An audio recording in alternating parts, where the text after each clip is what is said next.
The hum of the aircraft cabin was interrupted by a sharp voice, just loud enough to draw attention. "Sir, I need you to step out of the aisle," Miranda Scott said, her tone overly clipped. The elderly man standing in front of seat 2A paused, his eyes calm but tired. He wore a plain gray blazer over a black t-shirt. Nothing flashy, just practical. His hand, veined and weathered, held a boarding pass that clearly read first class. But Miranda didn't even glance at it. She stood stiffly in her flight attendant uniform, her eyes scanning him from head to toe like she was looking at a misplaced item rather than a passenger. Around them, a few first-class travelers began to murmur. One man in a business suit chuckled under his breath. "Someone's grandpa trying to relive the glory days," he whispered to the woman beside him. She smiled politely but looked away. Arnold didn't react. He nodded slightly and stepped aside to let others pass, but he kept his eyes on Miranda. There was no anger in his expression, only the kind of patience that comes from having seen far too much of the world to be shaken by someone like her. "I need to verify your seat," Miranda added, now with a look of tight-lipped concern, as if she were doing the entire cabin a favor. "May I see your boarding pass, please?" Arnold handed it over silently. Miranda scanned it, her eyes narrowing as if the barcode had insulted her personally. "First class," she repeated, more to herself than to him. Then, forcing a smile, she handed it back. "One moment, please. I just need to check something with the system." Arnold took his seat in 2A without a word. He slid a compact leather bag beneath the seat in front of him and opened a worn notebook, flipping to a half-filled page. His handwriting was blocky and deliberate. He scribbled something down, 3 short lines, and underlined the last word twice. In the galley, Miranda was already speaking to Dennis, the senior attendant. "He says he's in 2A, she muttered. "But look at him. That jacket, those shoes. He doesn't belong here." Dennis glanced at the manifest. "He's got a valid ticket." "Let it go, Miranda." She scoffed. "First class is a standard. Image matters." Dennis didn't reply, but his expression changed. He knew that tone too well. One that wasn't about procedure, but prejudice. Back in the cabin, Miranda returned with a new level of authority in her stride. She approached Arnold's row again, this time standing taller, arms folded. "Sir, I'll have to ask you to come with me for a moment. There seems to be a seating discrepancy." Arnold looked up from his notebook. "My seat is 2A. "Yes," Miranda replied, "but we need to confirm something with the gate. Please, this won't take long." There was a shift in the atmosphere. A few heads turned. A woman across the aisle pulled her phone out slowly, not to film, but just in case. Arnold closed his notebook, slid it into his inner pocket, and stood. He walked calmly beside Miranda toward the galley. His steps were slow, measured, but the air around him began to change. A strange kind of silence followed him, even as the engine's low hum continued. "I'm going to need you to move to economy," Miranda said as they reached the back. "It appears your ticket was flagged for reassignment." Arnold raised an eyebrow. "Flagged?" "It happens sometimes," she replied, avoiding his eyes. "Nothing personal." Arnold didn't argue. He simply nodded once and followed her to the midsection of the plane. She pointed toward a cramped middle seat near the lavatory. "Right there," she said. "We'll bring you water shortly." He sat down. Still no complaint. Still no raised voice. But as he settled in, a young man across the aisle leaned toward him and said quietly, "That was messed up. You had a first-class seat, didn't you?" Arnold turned to him with a faint smile. "Some things aren't worth arguing over."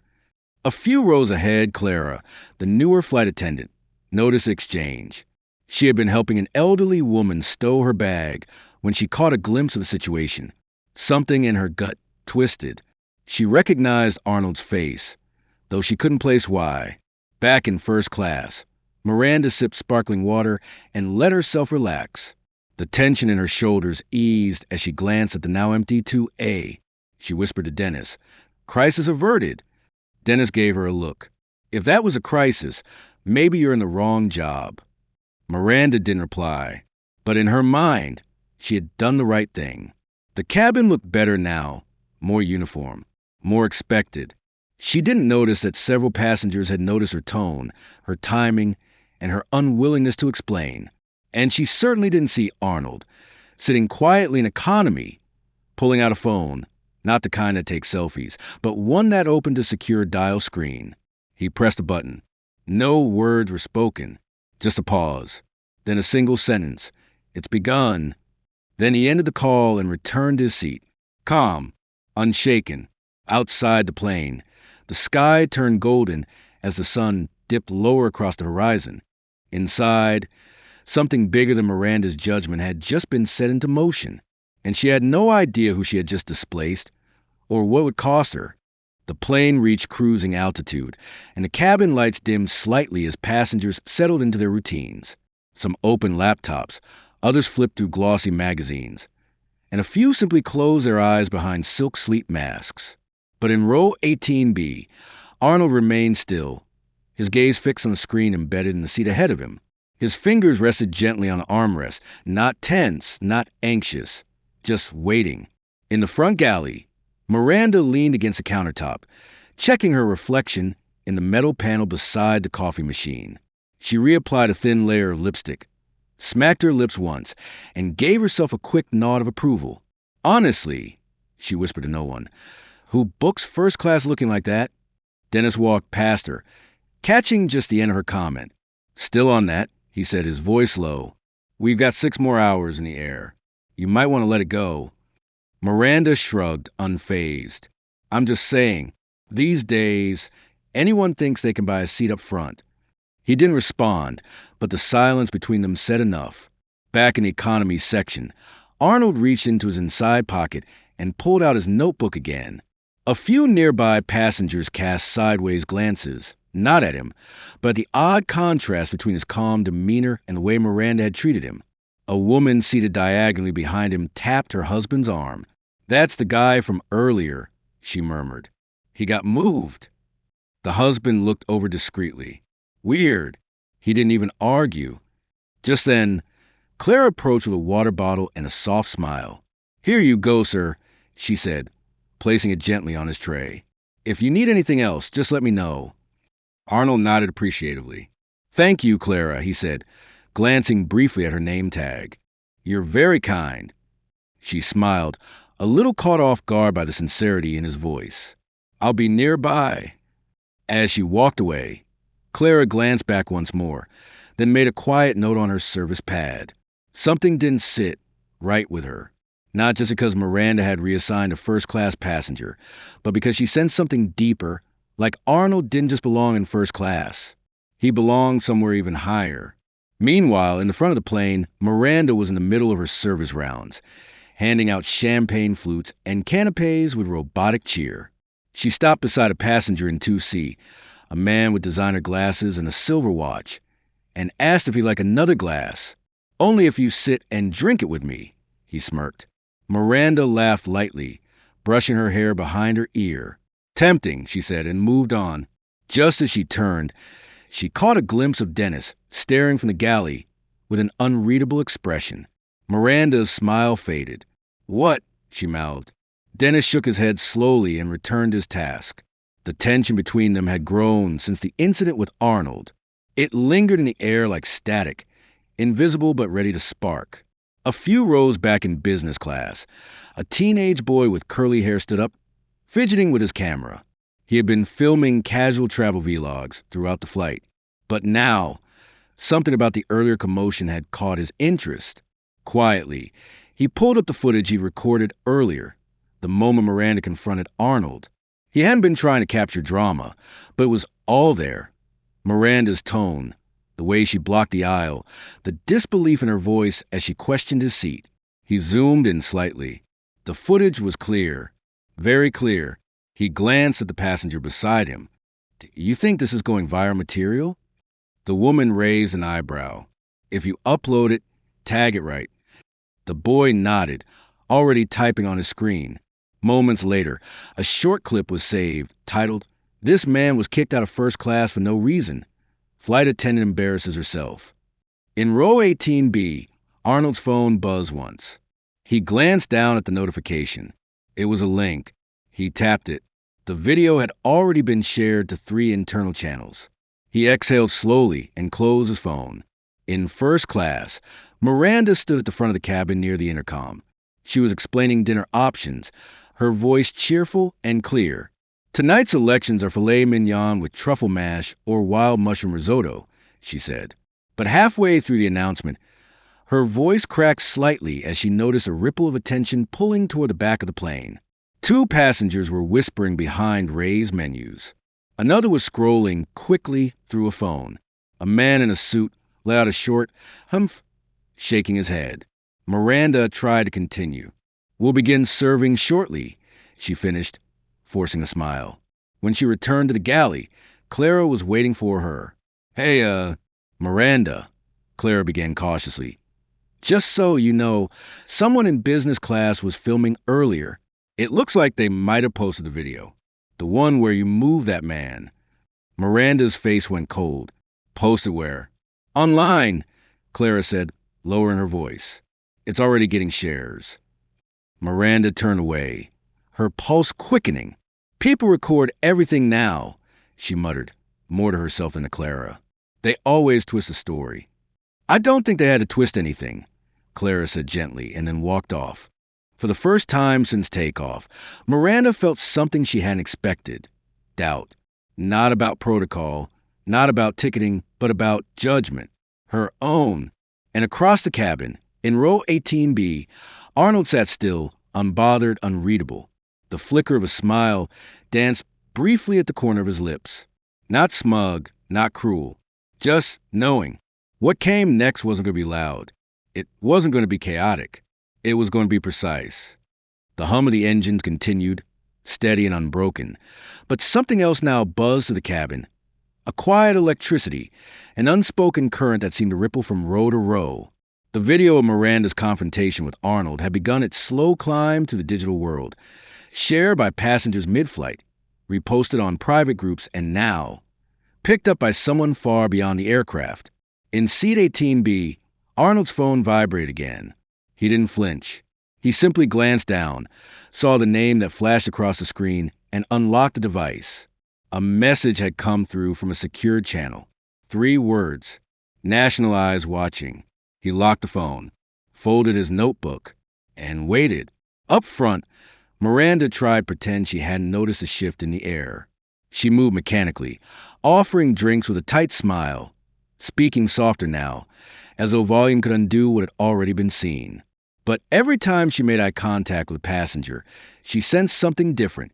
A flicker of judgment, a subtle frown, an expression that said, "We saw it." She found herself avoiding their gazes. Back in the galley, Dennis was wiping down a tray table when his own phone buzzed. He checked it, and his brow furrowed. He turned to Clara. "You should see this." She leaned over his shoulder, and her face tightened. There was the video, now circulating with a new headline.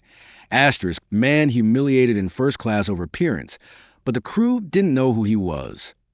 Asterisk, Clara's voice dropped. "This isn't just going viral. It's moving fast." Dennis didn't respond right away. He looked toward the back of the plane, toward Arnold's row. Then he sighed. Miranda really stepped in at this time. Clara nodded. "You think the captain's seen it yet?" "Doesn't matter," Dennis said quietly. "He will soon." Back in first class, Miranda poured a glass of red wine for a passenger with trembling hands. She could feel eyes on her, real or imagined. She wasn't sure anymore, but the unease was undeniable. The tray wobbled slightly as she placed it down.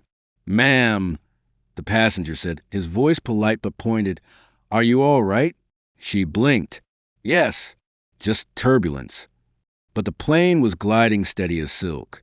In the main cabin, a teenage girl sitting near Arnold stared at her phone screen, lips parted in disbelief. "Mom," she whispered, tugging at her mother's sleeve. "Look at this."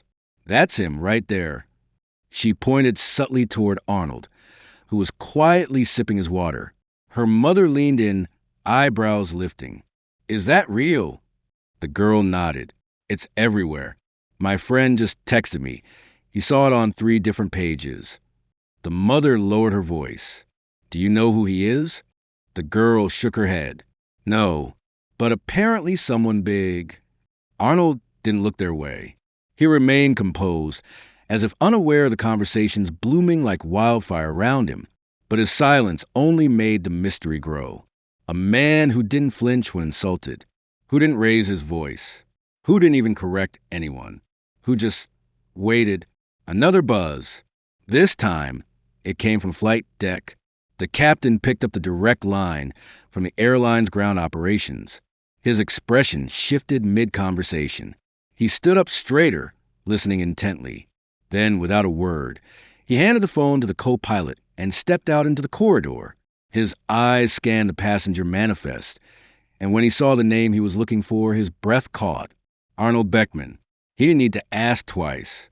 That name hadn't just come up in casual board meetings. That name had weight. Quiet weight, the kind that never needed introductions. He turned to the head purser. Get me Dennis. Now. In the galley, Dennis arrived moments later. The captain pulled him aside and lowered his voice. The man in 18B. I need confirmation. Was he moved from first class? Dennis hesitated. Yes, sir. Miranda said there was a booking issue. The captain's jaw tightened. There wasn't. And I just got a call from corporate. He's on the board. Dennis's eyes widened. Wait, what? Not just that, the captain said, voice low. He's a new lead investor from Sentinel Group. He practically owns part of the fleet we're flying. Dennis went pale. Oh no. The captain didn't need to explain further. Do not inform Miranda yet, but prep for protocol shift. Ground team will be waiting. Handle him with care. Dennis nodded and turned away, his heart pounding. Meanwhile, Miranda stood near the curtain separating first class from business, trying to collect herself. She had noticed Clara speaking in hushed tones, Dennis looking unusually pale, and now, the captain emerging from the flight deck with furrowed brow. She didn't know what was happening, but the pit in her stomach told her it had everything to do with the man she dismissed like a misfiled form. In the main cabin, Arnold checked his watch. The buzz around him had reached a low hum. Passengers had stopped pretending they weren't curious. A man across the aisle leaned slightly toward him. Excuse me, he said quietly. Are you someone important? Arnold looked at him, the edges of a smile just touching his lips. Only when it matters. Before the man could respond, the intercom chimed. Ladies and gentlemen, this is your captain speaking. We've just been informed of some turbulence up ahead. So please return to your seats and fasten your seatbelts. Cabin crew, please pause all service. But everyone knew the turbulence wasn't in the sky. It was on the ground. The hum inside the cabin grew thinner, as if the air itself was listening. From first class to row 30, screens began lighting up with the same video, grainy, shaky, but undeniable. A man in plain clothes being spoken down to. A flight attendant standing tall, smug.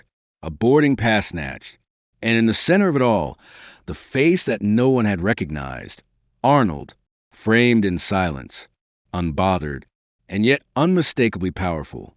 Clara stood frozen near the drink cart when a young woman in row 16 showed her the screen. Is this the man you all bumped from first class? She asked, not accusingly, but with the kind of disbelief that needed verification. Clara didn't answer. Her eyes locked on the video as her stomach dropped. The passenger continued. It's everywhere now. Instagram. X. Even one of the news pages just reposted it. Says he's a major defense investor. Or something even bigger. By the time Clara made it to the galley, Dennis was already there, phone in hand. It's out, he said, not looking up. And not just out. It's being broadcasted on national news. Live coverage. Mid-flight, he handed her the phone. On screen was a breaking news segment, flashing red banners beneath a still image of Arnold's calm face. The headline read, Asterisk, investor humiliated by airline crew. Passenger's identity sparks corporate crisis. Asterisk Clara's voice was barely above a whisper. What have we done? Dennis didn't respond. The answer was already in the air, vibrating through every device on board. Passengers were whispering more openly now. Murmurs turned into full sentences. People weren't just curious anymore, they were watching. And judgment was no longer silent. In the cockpit, the captain received his second direct call, this time from the airline's legal division. He listened carefully, then nodded once, tight and slow. He turned to his co-pilot. We're no longer in operational mode. We're in damage control. He picked up the intercom. Dennis. Galley. Now. Dennis entered a moment later. The captain didn't waste time. We're coordinating with the PR team. Emergency messaging protocols. Upon landing, the jetway will be sealed and redirect security teams will meet the aircraft. But until then, the captain nodded toward the manifest, is to be handled with the utmost care. We are operating under full executive order now. Understood. Dennis nodded. And Miranda? The captain paused. Not yet. I want to speak to him first. Down in the main cabin, Arnold remained as still as ever. The world around him was shifting. Passengers staring longer, whispering louder, but he remained anchored. He glanced at his watch. The time was irrelevant. The timing, however, was perfect. A child across the aisle leaned into his mother. Mom, is that the guy who helped design the earthquake response system? She hushed him quickly, but not before Arnold heard. He didn't turn. He didn't speak, but the corners of his mouth curled, just faintly. Miranda, meanwhile, moved through first class like a ghost. Every smile now felt forced. Every interaction was haunted by the thought that she had made a mistake she couldn't reverse. She passed a man in 3C who didn't even look up, just muttered, "Guess they don't train for humility, huh?" She paused, heart pounding. The comment hadn't been loud, but it had been deliberate. Back in the galley, Clara and Dennis stood by the curtain. Clara finally broke the silence. Should we tell her? Dennis shook his head. Not yet. Let the captain do it. But they were too late. Miranda stepped into the galley, her face pale, eyes wide. Passengers are staring. They're filming me. What's going on? Dennis looked her dead in the eye. It's him. She blinked. What do you mean, it's him? Clara held up her phone. Miranda took it slowly. Her eyes scanned the screen. Her own voice played faintly in the background, stern, dismissive, laced with superiority. Her jaw clenched as the frame froze on Arnold's face. Then the headline. She staggered back a step. No, that's not possible. Clara didn't respond. She didn't need to. Miranda turned, panic setting in. I need to fix this. Dennis blocked her path gently but firmly. Don't. Not now. I need to apologize. He doesn't need your apology. He needs space. And right now he's giving you that. Miranda stared past him toward the cabin curtain, heart pounding in her chest like a drum of regret. She'd made the kind of mistake that doesn't go away with a drink and a sorry smile. And now the entire nation was watching. Back at his seat, Arnold received one more message. From a private line. No name. Just a text. Ground control is yours. Press waiting. He locked his phone and slowly turned to look out the window. The clouds had parted. The skyline below hinted at descent. The woman next to him finally found the courage to ask, Are you going to say something about all of this? Arnold glanced at her. His voice, when it came, was quiet. Not yet. But you're someone important, right? He didn't answer the question. He simply said, I waited to see if they'd learn without force. Then he looked forward. Calm, silent, immovable. Miranda, slumped in the galley, covered her face. She hadn't just underestimated a passenger. She'd misread power entirely. And the consequences had just begun to land. A subtle chime echoed through the cabin, signaling descent, but no one moved. The tension in the air was so thick it clung to every breath. Passengers sat still, heads turned, waiting not for the plane to land, but for something else, something they could feel, even if they didn't understand. Arnold remained seated, still and unreadable, a calm center in the storm of judgment, curiosity, and slowly dawning regret. The captain emerged from the cockpit, adjusting the cuffs of his uniform as if to anchor himself before walking down that aisle. He moved past first class and entered the main cabin without a word. The cabin crew watched him in silence, unsure of what was coming but fully aware that this moment will be talked about for a long time. He stopped next to seat 17A. Mr. Schwarzenegger, he said, voice low and steady. May I have a word? Arnold looked up, meeting his eyes. There was no hostility in his expression, only quiet observation. He gave a small nod and unbuckled his belt. The cabin rustled. Heads turned. Devices angled discreetly. Everyone was watching now. Everyone. The captain led him toward the front of the plane. Not into first class. Not into the galley. But through the cabin door into the cockpit. Inside, the space was tight, sterile, quiet. Arnold remained silent as the captain gestured for him to sit in the jump seat opposite the controls. I've just come off a call with the board, the captain began. They confirmed everything. Your stake, your position, your influence. Arnold didn't respond. The captain exhaled. I owe you an apology. Not as an officer, as a man. What happened earlier, it was wrong. And if you give me the chance, I'd like to make it right before we land. There was a long pause. Arnold's gaze drifted to the horizon beyond the windshield, where a thin layer of cloud stretched over the approaching skyline. Then, slowly he spoke. I didn't board this flight to be recognized, he said. I booked that seat because I earned it, just like any other passenger. The captain nodded, listening. I've spent my life building things, systems, institutions, foundations for people who don't get second chances. The difference between failure and accountability isn't a press release. It's how people are treated when no one's watching. The captain swallowed hard. I understand. Arnold's voice remained calm. No, but you will. He stood up. I'll return to my seat now, he said. But when we land, I want you to remember something. The captain straightened. Power doesn't always raise its voice. Sometimes it just waits.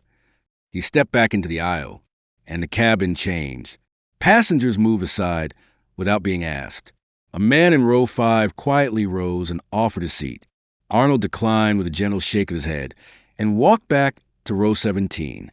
No music played, no announcement was made, but something had shifted. It wasn't fear. It was awareness. Miranda saw him approaching and froze. He didn't stop. He didn't speak. But as he passed, she felt it.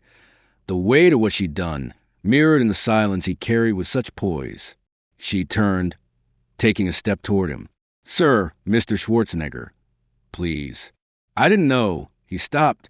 The cabin held its breath. He turned to her, just slightly, his profile catching the soft cabin light. You saw me, he said, voice even. You just didn't look. Miranda's throat tightened. Her words caught somewhere between defense and regret. Arnold returned to his seat. The passengers around him didn't speak. They didn't ask questions. They just sat with the discomfort of truth laid bare in front of them. A few moments later, Clara approached him again, holding a tray with water and a cloth napkin. Her voice was soft. Is there anything else I can bring you, Mr. Schwarzenegger? Arnold looked at her, and this time he smiled. A small, honest smile. No, you've done more than enough. She returned the smile, cheeks flushing slightly, and walked away. Near the cockpit, Miranda stood still, face pale, heart racing. Dennis approached her cautiously. You should sit. I can't, she whispered. I don't know what happens when we land. Dennis gave her a long look. Then you'd better prepare. Because when that door opens, the sky won't be the limit. It'll be the mirror. She looked at him, confused. Everyone's going to see exactly who they were today. The final chime sounded. Descent had begun. Arnold sat with his arms crossed, eyes closed, calm as ever. The plane tilted slightly as it began its glide toward the runway. But it wasn't gravity that pulled hardest. It was consequence. And outside that cabin door, the world was already waiting. The wheels touched down with a soft, deliberate jolt. A brief hush swept the cabin as passengers registered the end of the flight. But no one moved. No one unbuckled. Everyone waited, suspended in a collective awareness that something far greater than turbulence had shaken them today. The captain's voice came over the intercom, crisp but slow. Ladies and gentlemen, welcome. We've arrived safely. Please remain seated as we prepare for disembarkation. But it wasn't the usual routine. The tone was off, measured, controlled, like someone carefully choosing every word because someone powerful was listening. Arnold didn't flinch. He remained in his seat, arms folded, eyes steady on the back of the seat in front of him.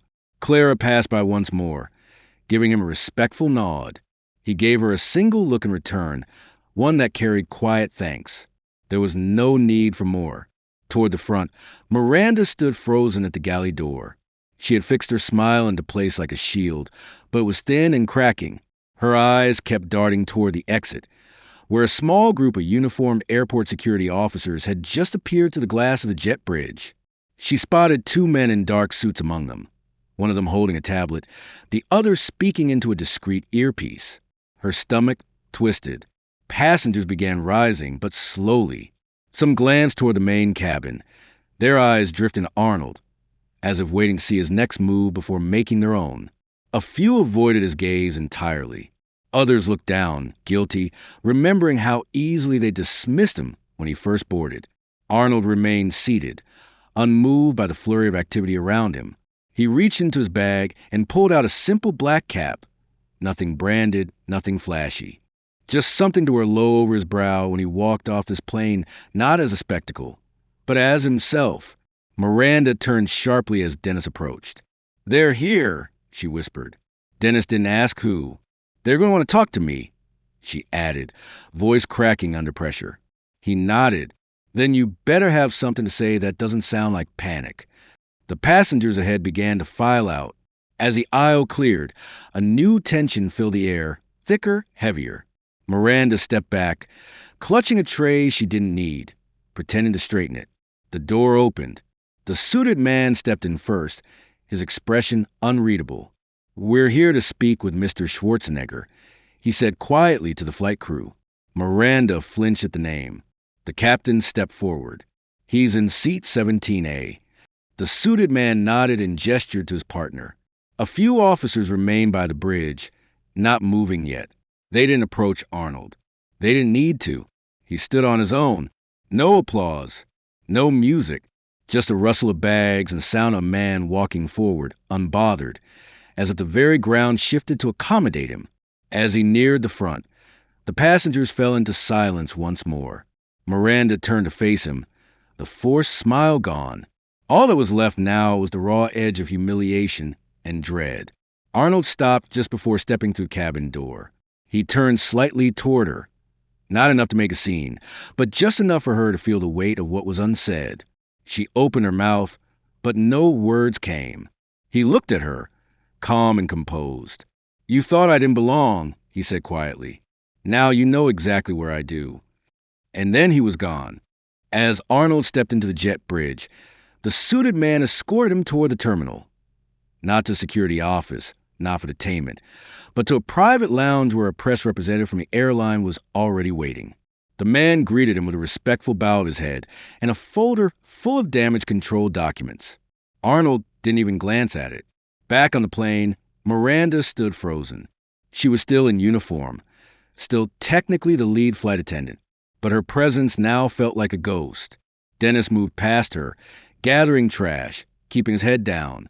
Clara stood at the door, greeting each passenger with a smile, but hers was genuine. As the last few passengers exited, a senior operations officer from the airport stepped on board. "Miranda Scott?" he asked. She turned pale. "Yes," she whispered. "You'll need to come with me." Clara's eyes widened. Dennis watched without a word. Miranda stepped forward, each movement stiff, robotic. She walked the length of the jet bridge, but this time there was no calm sky waiting at the end. Only a quiet hallway and two waiting HR officials from the airline's corporate office. Inside the terminal, reporters were already assembling. A few passengers who had filmed parts of the flight had uploaded clips, and social media had done the rest.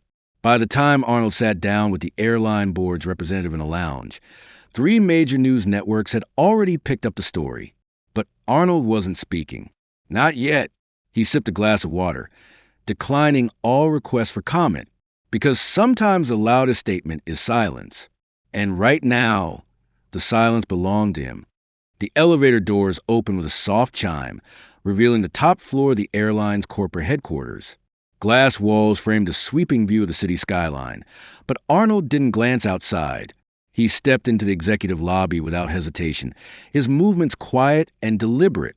The receptionist stood immediately, startled but respectful. "Mr. Schwarzenegger," she said. "They're waiting for you." He nodded once.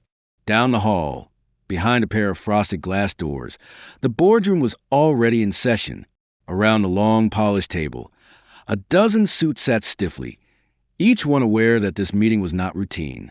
At the head of the table sat Richard Hale, the CEO, his usually unshakable demeanor marked by the tension in his jaw. The incident report was already printed, clipped neatly inside a folder that no one wanted to open. When Arnold entered the room, the air shifted, not because of his name, not because of his stature, but because every person there knew deep down that something had gone very wrong, and that the man standing before them wasn't just a passenger. He was a reckoning. "Mr. Schwarzenegger," Richard began, rising from his seat. "Thank you for coming." "Aye." Arnold held up a hand, not to silence, but to clarify.